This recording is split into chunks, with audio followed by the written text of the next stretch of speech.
The check was worth 50 million won. More money than Amara Brooks had ever held in her hands. Enough to pay off her mother's debts in Chicago, replace the savings she had spent moving to Seoul, and make the final year of her master's degree completely stress-free. Kang Tae-jun pushed it across the polished boardroom table without looking at her. "Write whatever amount you think is appropriate," he said coldly. "Then sign the agreement and forget what happened in that elevator." 6 senior executives stood silently around the room. His personal lawyer had already placed a non-disclosure agreement beside the check. Tae-jun's chief secretary watched Amara with a pity reserved for someone who did not yet understand that refusing Kang Tae-jun was not an option. Amara looked down at the check. Then she tore it in half. The sound was small, but inside the silent boardroom, it landed like thunder. Every face turned toward her.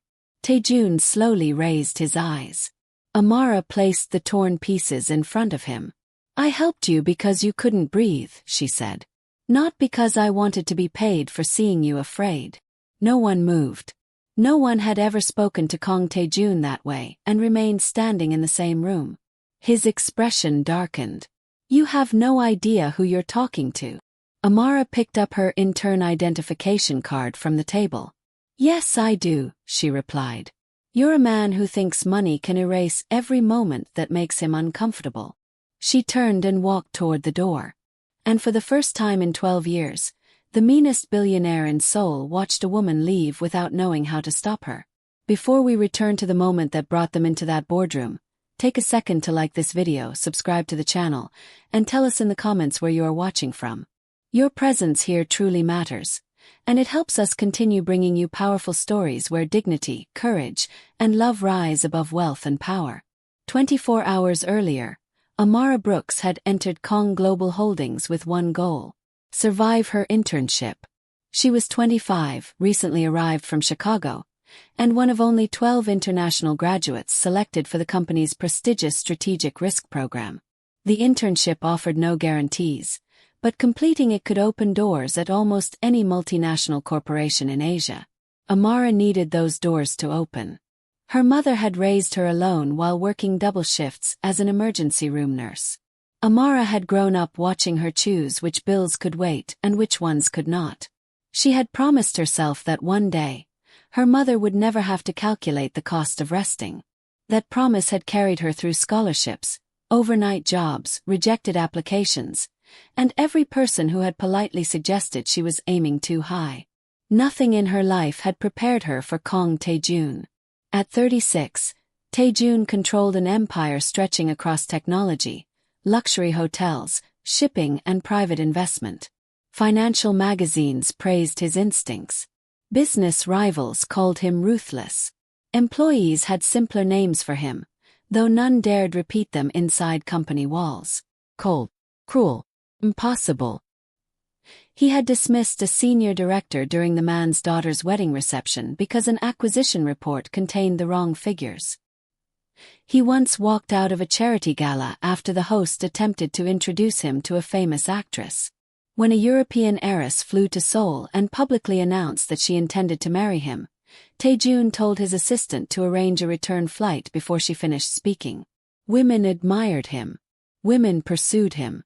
Women invented reasons to enter his office. Tae-jun ignored them all.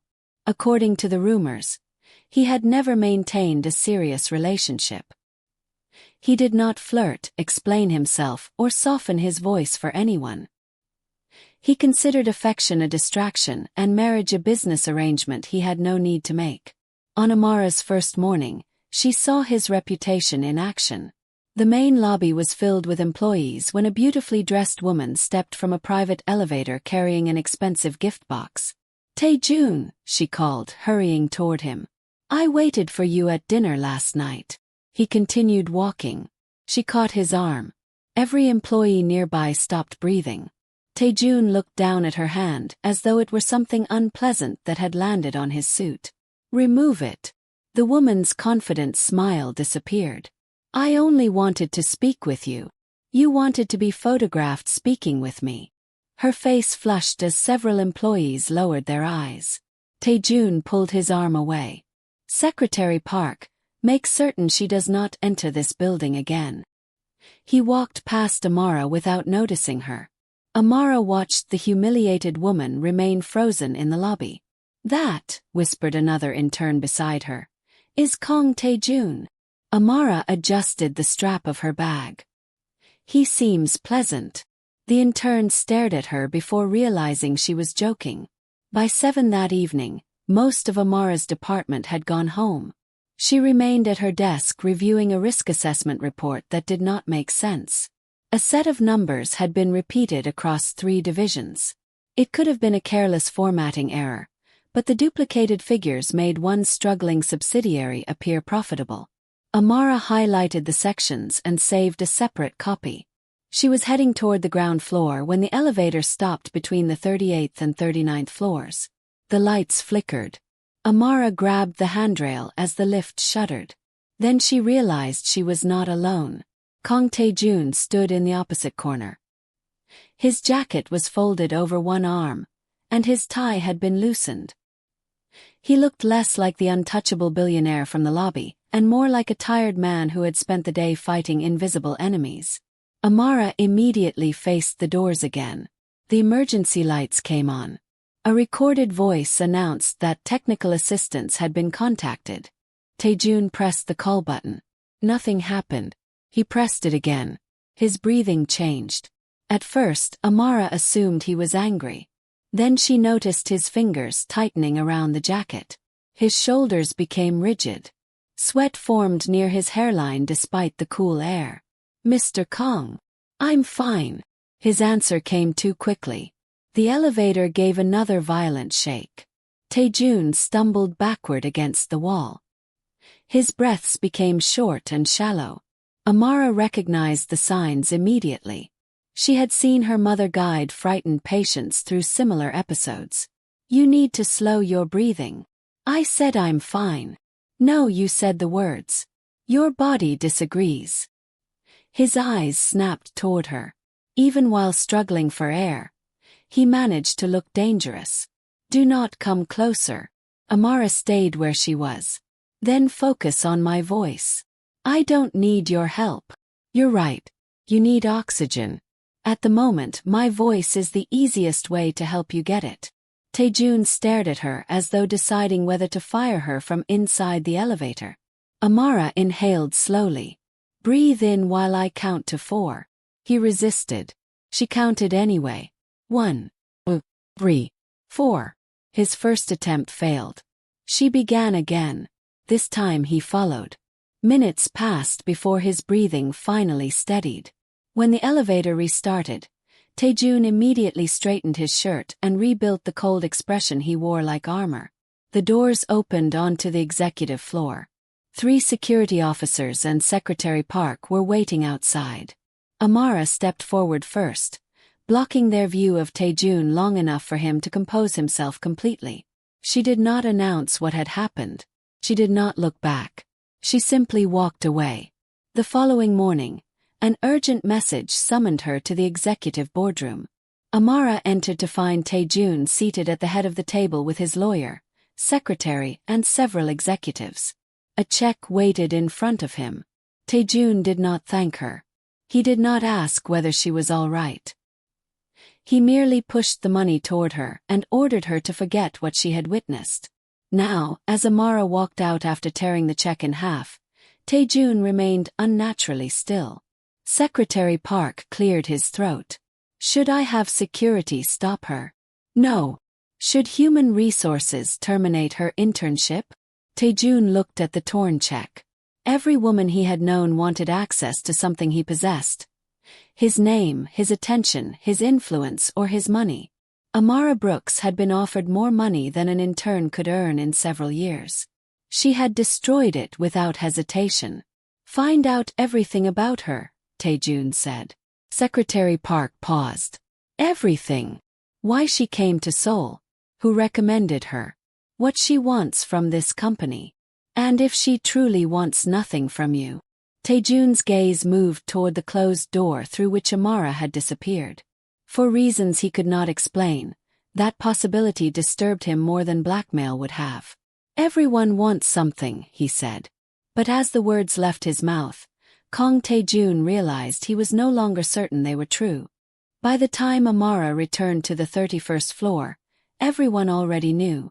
No one had seen what happened inside the boardroom, but rumors traveled through Kang Global faster than official announcements. Some said Amara had insulted the chairman. Others claimed she had demanded a permanent position after spending less than 2 days at the company. The most dramatic version suggested that she had thrown a glass of water in Kang Tae-jun's face. Amara ignored every whisper. She placed her bag beside her desk, opened the financial report she had saved the previous evening, and continued working as though she had not just torn up a check worth more than her annual scholarship.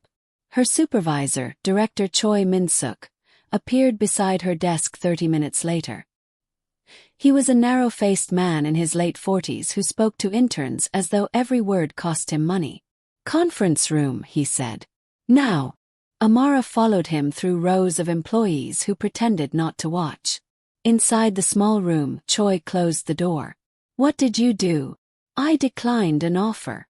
"An offer from the chief executive?" "Yes." Choi stared at her.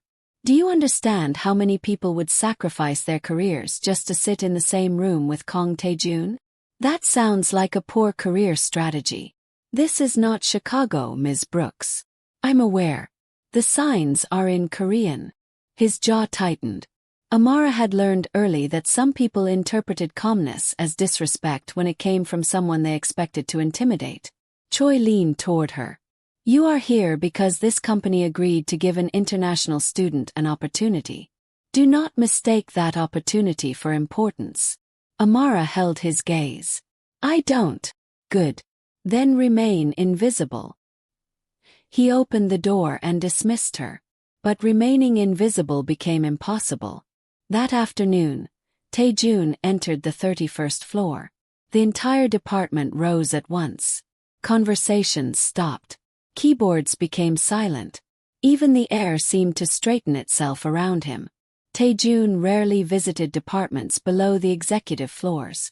Division heads were usually summoned to him. Director Choi rushed from his office. "Mr. Kang, we weren't informed that you would be visiting. That is why it is called an unannounced inspection."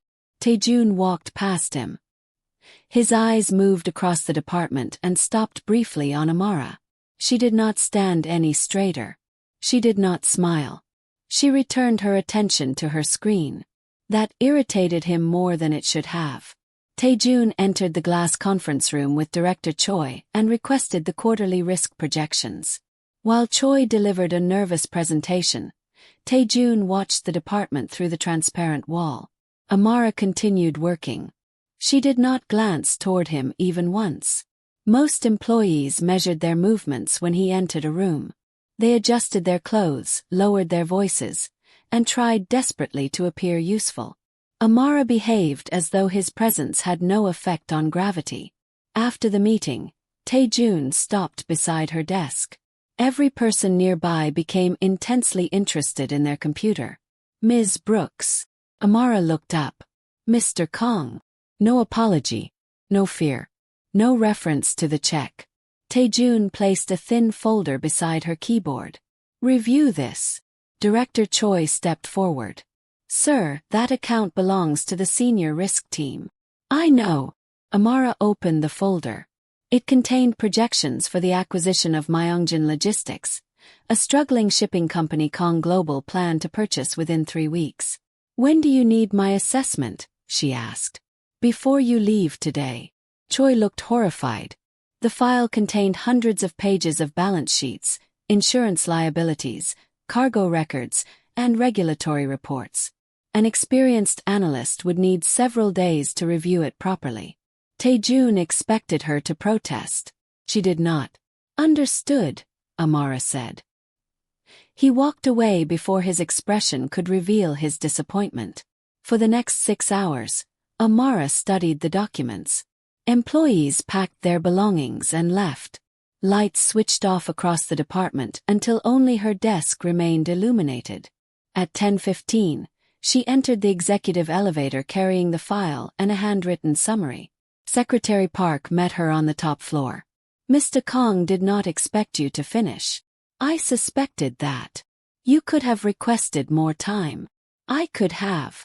Park studied her with quiet amusement. You don't like making things easy for yourself, do you? I like knowing why someone wants them to be difficult. He led her into Tae-jun's office. The room overlooked Seoul through walls of glass. From 60 floors above the city, traffic became ribbons of light and people became invisible. Tae-jun stood beside the window with his back to her. You finished. You gave me a deadline. He turned. What did you find? Amara placed the folder on his desk. You should not acquire Myeongjin Logistics. Tae-jun's eyes narrowed. Our senior analysts recommended the acquisition. They evaluated the company's current debts. They did not evaluate what the company is trying to hide. She opened the report and pointed to 3 cargo insurance claims. The same vessel appears under different registration numbers. It was declared damaged twice in separate ports within 6 weeks. Tae-jun moved closer. That could be a clerical error. It could. But the insurance payments were transferred through a subsidiary that does not appear on Myeongjin's official ownership documents. She turned another page. That subsidiary is connected to a member of their executive board. Someone is inflating losses, collecting insurance payments, and moving the money before the acquisition. Tae-jun read the figures. How did our analysts miss this? They were looking for debt. I was looking for repetition. He looked at her. It was the same kind of repetition she had discovered in her own department's report. Amara hesitated, then removed several printed pages from her bag. There's something else. She showed him the duplicated figures she had found on her first evening. These numbers were copied into 3 Kang global subsidiaries. They make underperforming divisions appear profitable. Tae-jun's expression changed. Who else has seen this? No one. Not even Director Choi. He told me to remain invisible. For the first time, something close to humor entered Tae-jun's eyes. And yet here you are. I'm beginning to think invisibility is not one of my strengths. Tae-jun walked behind his desk and pressed a button on the telephone. Secretary Park, freeze the Myeongjin acquisition. No explanation. Contact internal audit and have them examine the 3 divisions listed in the report. He ended the call. Amara gathered her notes. Is that all? Tae-jun studied her. He had given her an impossible assignment, expecting to expose arrogance or inexperience. Instead, she had protected the company from a fraudulent acquisition and uncovered irregularities his senior staff had overlooked. Why did you apply here? He asked. For the internship. That is not an answer. It's the honest one. You rejected 50 million won yesterday. Tonight you may have saved this company several billion. What exactly do you want? Amara's expression hardened. You're asking the same question again. And you still haven't answered it. I want to become good enough at my work that no one can pretend I only entered the room because they allowed me. The answer struck him with unexpected force. Amara turned toward the door. Ms. Brooks. She stopped. Tae-jun picked up the internal report. Come to the rooftop garden tomorrow at 7. She faced him again. Is that a request or an order? A man who controlled thousands of employees had never been asked to explain the difference. A request? What are we discussing? The duplicated figures. Then why not discuss them here? Because I don't yet know who inside this building can be trusted. Amara looked at the documents in his hand. And you trust an intern you tried to buy yesterday? No. His answer was immediate. But you are the only person who had this information and did not use it to ask me for something. The city lights reflected across the windows behind him. Amara considered refusing. Something in Tae-jun's expression stopped her. It was not command or arrogance this time. It was suspicion. And beneath it, fear. I'll be there, she said. When the office door closed behind her, Secretary Park stepped in from the adjoining room. You visited her department, gave her a confidential acquisition file, and invited her to your private garden. Tae-jun returned his attention to the report. She found evidence my senior analysts missed. That explains the file. Park waited. It does not explain the garden. Tae-jun remained silent. Park had served him long enough to recognize the warning. He changed the subject and placed a background investigation on the desk. Everything we found on Amara Brooks. Tae-jun opened it. Scholarships, academic awards, part-time jobs, a mother in Chicago, no criminal history, no wealthy relatives, no secret connection to a competitor. Then he reached the final page. Amara's father had worked as a financial auditor before his death 6 years earlier. His last investigation had involved a company that was later purchased by Kang Global Holdings. Tae-jun stared at the name of the company. The acquisition had been approved by his uncle. And 3 months after Amara's father opened his investigation, he had died in what police called an accidental car crash. Tae-jun slowly closed the file. What is it? Park asked. He looked toward the door Amara had walked through. She did not come to this company because of me. His voice became quieter. She came because of something my family did. At 7 the following evening, Amara stepped onto the rooftop garden expecting an interrogation. Instead she found dinner. A small table stood beneath a glass canopy overlooking the Seoul skyline. 2 place settings had been arranged beside a low fire, and soft lights illuminated rows of carefully maintained pine trees. Kang Tae-jun stood near the railing with his hands in his pockets. Without his jacket, he appeared less formal, but no less guarded. Amara stopped several feet away. You said we were discussing the financial reports. We are. Does internal auditing usually come with dinner? No. Then what is this? Tae-jun looked at the second chair. I wasn't certain you would come. That doesn't answer my question. He had spent the entire day reviewing her background report, searching for evidence that she had entered his company with a plan to manipulate him. He had found no secret payments, no contact with competitors, and no suspicious relationship with anyone inside Kang Global. Only a dead father. And a company acquisition buried inside his family's history. Tae-jun pulled out the chair opposite him. Sit down, Ms. Brooks. Amara remained standing. You invited me here because you discovered something about me. His expression barely shifted. How do you know?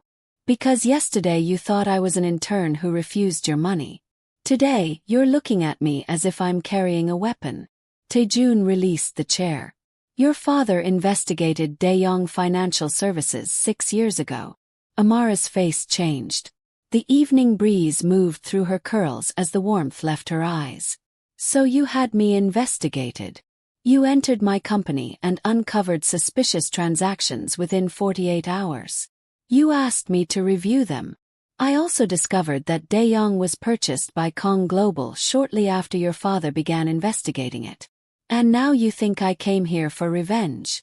I think you came here for a reason. Amara walked toward the railing. Below them, the city continued moving, unaware that a conversation 6 years in the making was finally taking place above it. My father's name was Elijah Brooks, she said. He was a forensic accountant. Tae-jun waited. He believed Daeyoung was laundering money through fake investment funds. He found evidence that senior executives were using ordinary people's retirement accounts to cover losses. Did he identify anyone from Kang Global? He never had the chance. Amara folded her arms tightly. 3 days before he was supposed to meet with federal investigators, his car went off a bridge. Tae-jun said nothing. The police called it an accident. The company called him unstable. Someone leaked documents claiming he had stolen money from the same accounts he was investigating. Did you believe the documents? He was my father. That wasn't what I asked. Amara turned toward him. No. I didn't believe them because I knew how he lived. He returned extra change to cashiers. He kept every receipt. He once drove across Chicago because a bank deposited $200 into his account by mistake. Her voice weakened slightly. He died with the world believing he was a thief. Tae-jun looked toward the skyline. His own father had died when Tae-jun was 22. Unlike Amara, he had never questioned the official explanation. He had simply inherited the company, the debts, and the enemies that came with it. "What did you hope to find here?" he asked. "The truth. Why accept an internship instead of contacting the authorities?" "Because the authorities had 6 years." Tae-jun recognized the anger beneath her calmness. It was not reckless anger. It was the disciplined rage of someone who had learned that shouting rarely frightened powerful people. "You should have told me. You tried to buy my silence after knowing me for less than a day." His jaw tightened. "The money was meant to protect my privacy." "No. It was meant to protect your pride." Tae-jun looked at her sharply. Most people retreated when they saw that expression. Amara did not. "You were trapped in an elevator," she continued. "You had a panic attack. That doesn't make you weak. But you treated me like a threat because I saw something human in you. No one is allowed to see me without permission. That must be exhausting." The words silenced him. No one had ever described his life that way. They called him powerful, ruthless, brilliant, heartless, never exhausted. Amara noticed the change in his face. "What happened in that elevator?" she asked quietly. Tae-jun moved away from the railing. "When I was 15, I was trapped underground for 11 hours after part of one of my father's construction sites collapsed." Amara's anger softened. "My older brother was beside me." She waited for him to continue. "He didn't survive." The fire shifted between them. "My father ordered everyone involved to keep the details private. The official report said my brother died at the hospital." "But he died with you." Tae-jun nodded once.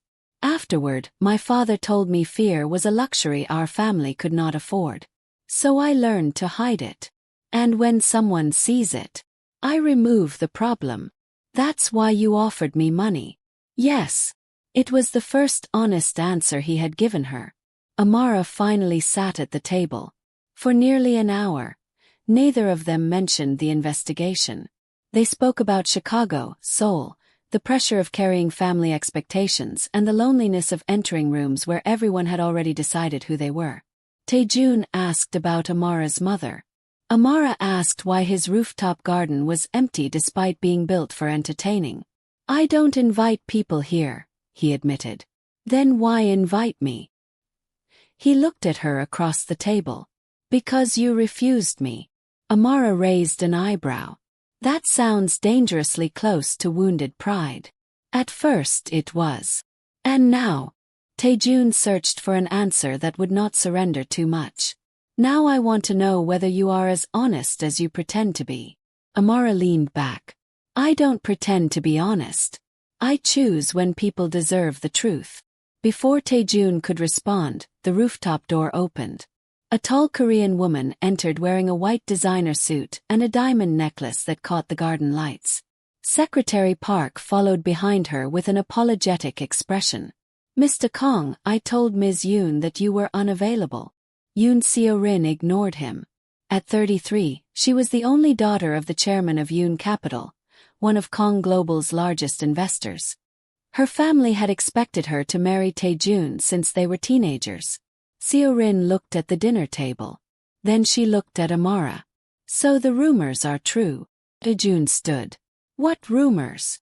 "That the great Kang Tae-jun has developed an interest in one of his interns." Amara rose as well. "This is a business meeting." Seo-rin smiled without warmth. "Of course it is." She approached Amara slowly. "I admire your confidence. Most employees spend years trying to reach this rooftop. I took the elevator." Tae-jun almost smiled. Seo-rin noticed. Her eyes hardened. She had attended countless dinners with Tae-jun. She had worn gowns selected by stylists and learned every preference his family considered important. She had never made him look at her the way he was looking at Amara. Seo-rin turned to him. Our fathers are announcing the investment partnership next week. You cannot afford another scandal. There is no scandal. There will be when people discover you are sharing private dinners with a foreign intern. Tae-jun stepped between them. Leave. Seo-rin stared at him. You are dismissing me for her? I am dismissing you because you entered without permission. Her humiliation flashed across her face before she concealed it. She looked at Amara one final time. Kang Global has destroyed people far more important than you, she said softly. Do not confuse his curiosity with protection. Tae-jun's voice became dangerous. Seo-rin. She turned and walked away. Amara reached for her bag. I should go. She was trying to frighten you. She succeeded in making dinner less enjoyable. Amara. It was the first time he had used her name. She looked back at him. Be careful, he said. Seo-rin does not make empty threats. Amara left the rooftop unsettled but unwilling to show it. By the time she reached her apartment, an envelope had been pushed beneath her door. Inside was a photograph of her mother leaving the hospital in Chicago. Across the image, someone had written 4 words in red ink. Leave Seoul or she suffers. Amara immediately reached for her phone. Before she could call Tae-jun, an urgent company email appeared on the screen. Confidential security breach. Employee access suspended. Her hands went cold. Attached to the message was a copy of the internal report she had given Tae-jun. According to the company's digital records, Amara had downloaded the confidential files and sent them to an outside account less than 20 minutes earlier. The recipient was a senior executive at Yoon Capital, and the email had been sent from Amara's company login. Amara called her mother first. She needed to hear her voice before deciding whether the photograph beneath her door was a warning or proof that someone had already reached her. Her mother answered on the 4th ring. Amara, do you know what time it is here? Amara closed her eyes in relief. Are you home? I just walked in. Why? Did anyone follow you from the hospital? There was a pause. Follow me. Did you notice anyone taking pictures? Amara, what happened? Nothing yet. She regretted the words immediately. Her mother's voice sharpened. Nothing yet is not the same as nothing. Amara looked at the photograph lying on her kitchen counter. I found something at work. Someone wants me to stop asking questions. Then come home. I can't. You can.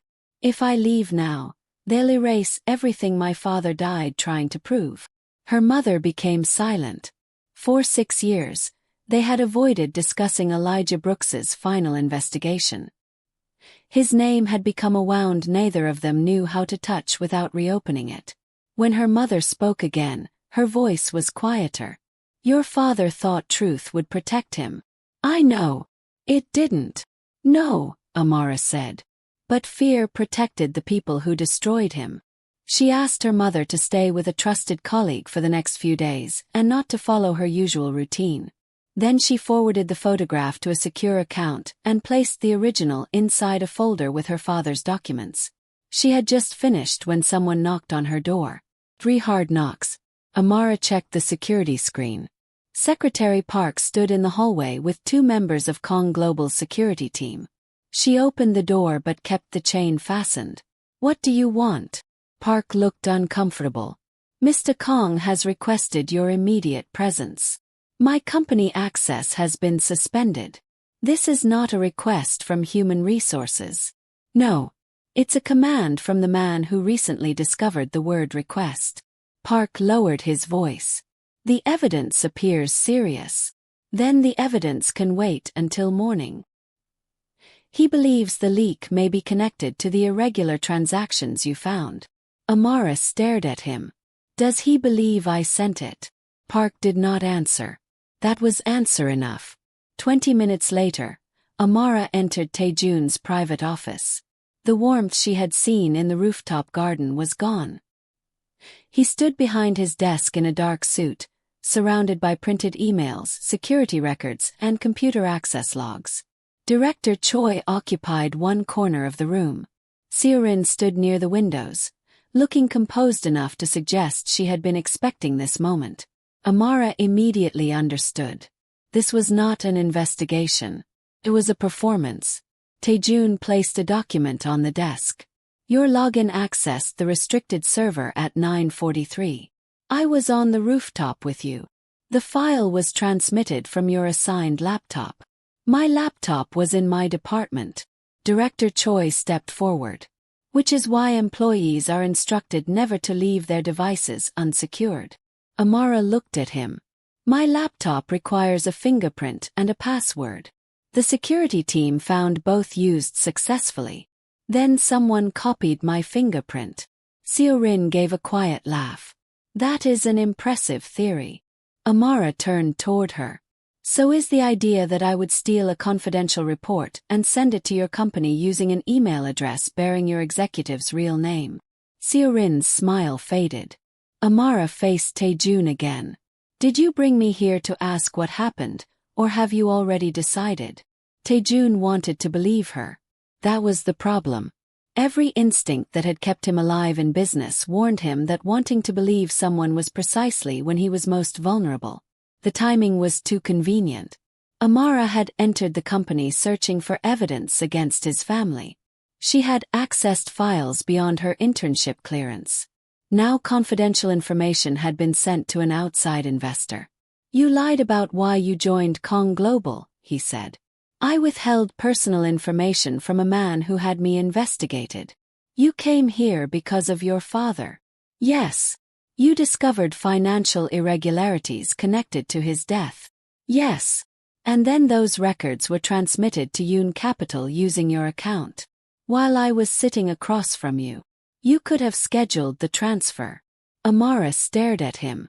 The accusation hurt more than she had prepared herself to admit.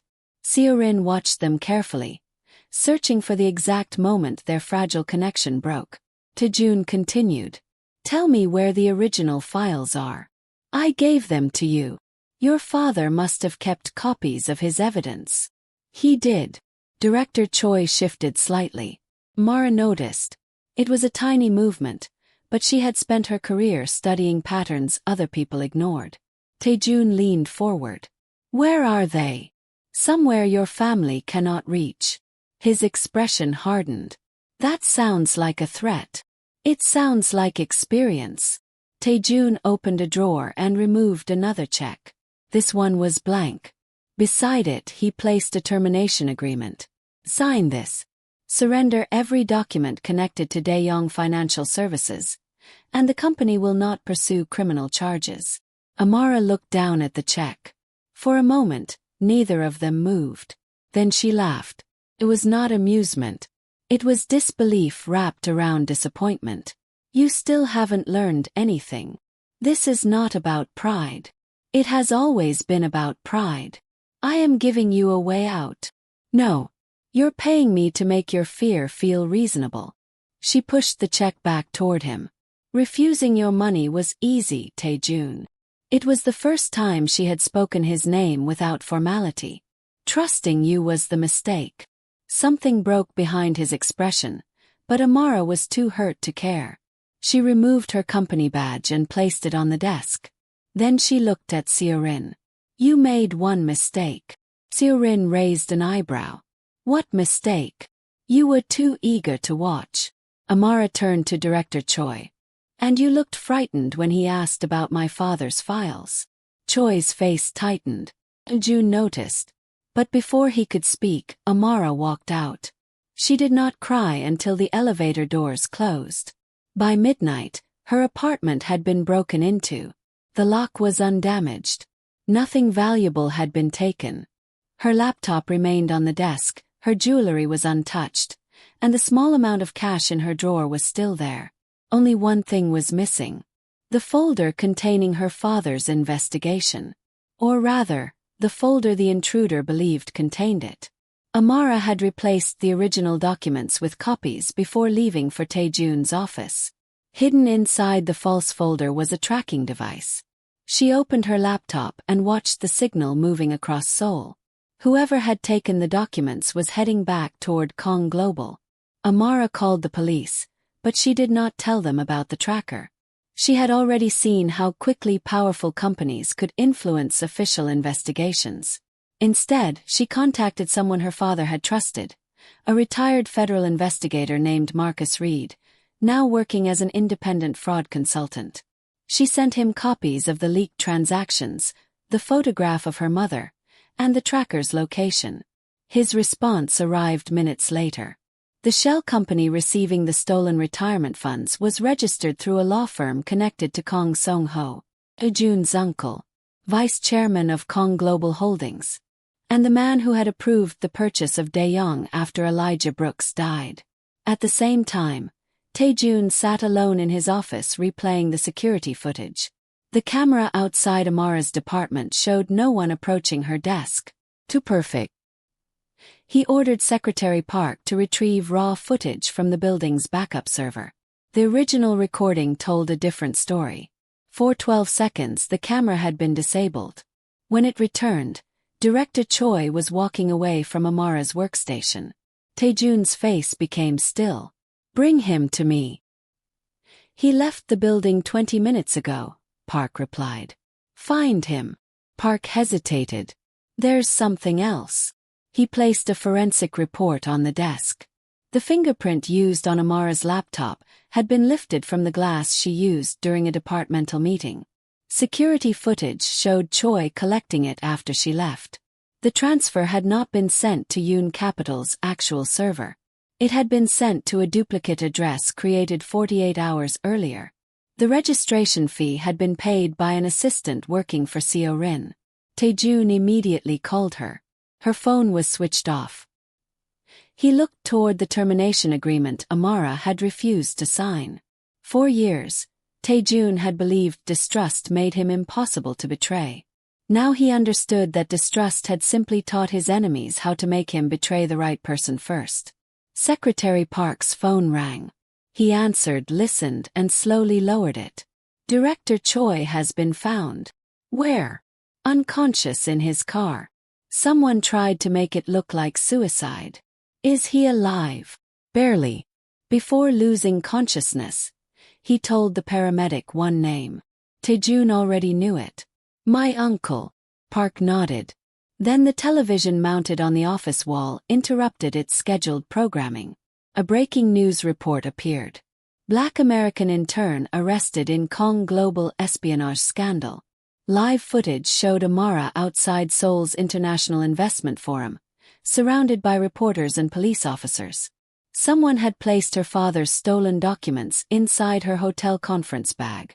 Seo-rin stood before the cameras, claiming Yoon Capital had been targeted by a foreign corporate spy. Amara's wrists were being pulled behind her. Reporters shouted questions. "Did you infiltrate Kang Global to steal financial secrets? Were you working with your father before his death? How much were you paid?" Amara lifted her head and looked directly into the cameras. "I was not paid," she said clearly. "That is why they are afraid of me." Tae-jun grabbed his jacket. "Prepare the car." Park followed him toward the elevator. "What are you going to do?" Tae-jun's expression became colder than Park had ever seen it. "What I should have done when she stood in my office." The elevator doors opened. "I'm going to believe her." The police officer had just closed one hand around Amara's wrist when the entrance doors of the Seoul International Investment Forum opened. Kang Tae-jun walked inside. Secretary Park followed with 2 lawyers, the head of Kang Global Security, and a team of internal auditors carrying sealed evidence boxes. The room changed instantly. Reporters turned away from Amara. Camera flashes exploded across the lobby. Seo-rin stood near the main stage, dressed in white and surrounded by Yoon Capital executives. For one brief second, fear passed across her face. Then she smiled. "Tae-jun," she said, approaching him. "I'm glad you're here. This woman has been trying to destroy both our families." Tae-jun walked past her. He stopped in front of Amara. Her hands were still held behind her back. Her company badge was gone. Her hair had loosened around her face, and the humiliation of the past several hours was visible in her eyes. But she was still standing straight. Tae-jun looked at the officer. Release her. We have evidence that she stole confidential documents. No, Tae-jun replied. You have evidence that was placed inside her bag by a man working for my uncle. The reporters erupted. Seo-rin stepped forward. That is a serious accusation. Tae-jun turned toward the cameras. Then let us be serious. Secretary Park connected a laptop to the giant presentation screen behind the stage. The first video showed Director Choi entering Amara's department after hours. He disabled the security camera, copied her fingerprint from a drinking glass, and accessed her computer. The second video showed one of Seo-rin's assistants paying to create the false Yoon Capital email address. The third showed a man entering Amara's apartment and leaving with the folder containing her father's investigation. The same man later placed that folder inside Amara's conference bag. Seo-rin's smile disappeared. This proves nothing about me. Secretary Park changed the display. Bank transfers appeared across the screen. Payments from Yoon Capital. Payments from shell companies controlled by Vice Chairman Kang Song-ho. Payments to Director Choi, the intruder, and 2 officials involved in the investigation of Elijah Brooks's death. Amara stopped breathing. Her father's name appeared in the final column. Elijah Brooks, target of suppression operation. For 6 years, her father had existed in public records as a thief. Now the truth was being displayed before hundreds of business leaders and broadcast live across South Korea. Tae-jun faced the crowd. Elijah Brooks discovered that executives at Daeyoung Financial Services were stealing retirement funds. My uncle helped conceal those losses before Kong Global acquired the company.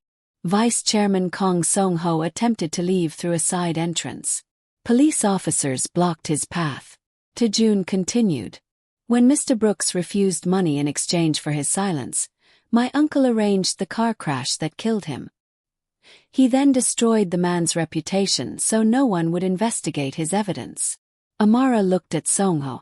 He showed no remorse. Only anger at being caught. You would destroy your own family for an intern. Song-ho shouted. Tae-jun's expression remained cold. No. You destroyed this family when you decided innocent lives were less valuable than our company's name. Seo-rin moved toward him. Tae-jun, think carefully. If you release those records, Kong Global will lose billions. Then we will lose billions. Our investors will abandon us. Then they will leave. You cannot choose her over everything your father built. Tae-jun looked at Amara. I am choosing the truth over everything my family stole. The police released Amara and moved toward Song-ho and Seo-rin. Seo-rin stepped back. I never ordered anyone to hurt her mother. But you sent the photograph, Amara said. Seo-rin's silence confirmed it. You frightened my mother because you thought I wanted him, Amara continued. I wanted the truth. You were so obsessed with winning a man that you helped murderers bury it. Seo-rin's face hardened. You think this makes you important? No, Amara replied. My work makes me important. My choices make me important. The truth mattered before he believed me, and it will still matter after all of you are gone. The room fell silent. Seo-rin and Song-ho were escorted away in handcuffs. Tae-jun could have allowed the cameras to capture him beside Amara as though he had rescued her. Instead, he stepped back and gave her the stage. Secretary Park placed the original investigation documents in Amara's hands. She approached the microphones. My father was not a criminal, she said. Her voice trembled, but it did not break. He was offered money to ignore people being robbed. He refused it. When they could not purchase his silence, they took his life and tried to take his name. Amara looked directly into the cameras. Today, I want that name returned to him. No one applauded at first. The silence felt too heavy for celebration. Then one person stood. Another followed. Within seconds, the entire hall was on its feet. Tae-jun watched from the edge of the stage. For the first time in his life, he understood that power was not making everyone look at him. It was knowing when someone else deserved the room. 3 weeks later, Kang Global's board accepted Tae-jun's resignation as temporary chief executive, while an independent investigation examined every company connected to his uncle. The decision shocked Seoul's business world. Tae-jun did not fight it. He created a restitution fund for the families whose retirement accounts had been stolen and publicly released every document his family had concealed. Amara Brooks was officially cleared of all accusations. Amara received offers from 4 international firms. She rejected Kang Global's first offer immediately. Tae-jun found her one evening in the empty risk department, packing the last of her belongings. "I heard you're returning to Chicago," he said. "For a while. I asked the board to offer you a permanent position. I know. You refused. I've developed a reputation for that." A faint smile touched his face, but Amara did not return it. Tae-jun approached her carefully. "I was wrong." She continued packing. "I accused you because believing you required me to admit that someone inside my family was dangerous. You already knew your family was dangerous." "Yes, but I did not want to know they were guilty." Amara closed the box. "And I paid the price for that." "You did." He did not defend himself. "I cannot undo what happened in my office.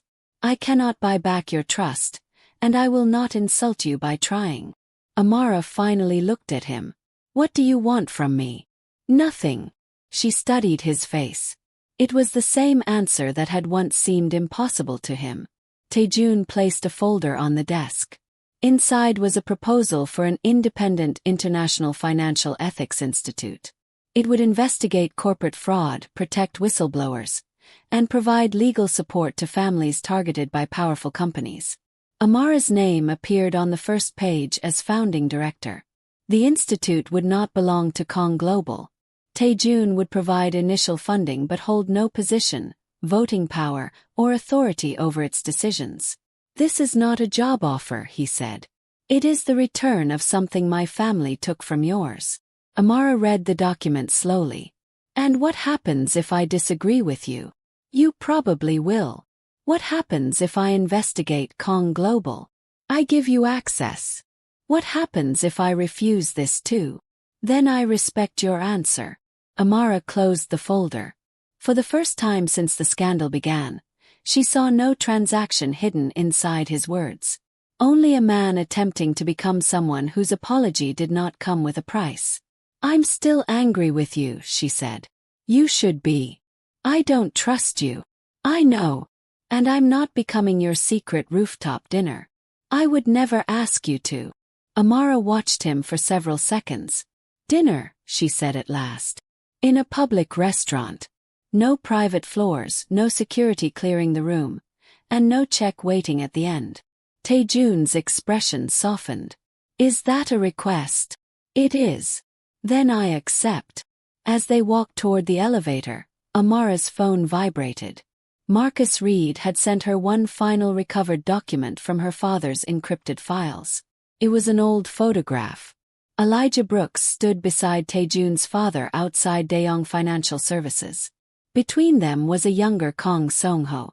On the back, Elijah had written a single sentence. "Tae-jun is not responsible for what his father did. One day, he may be the only Kang powerful enough to expose them." Amara looked toward the man standing beside her. "What is it?" Jun asked. She placed the phone inside her pocket. "A conversation for another day." The elevator doors opened. This time, when Tae-jun stepped inside with her, he did not reach for the control panel. He waited. Amara selected the ground floor.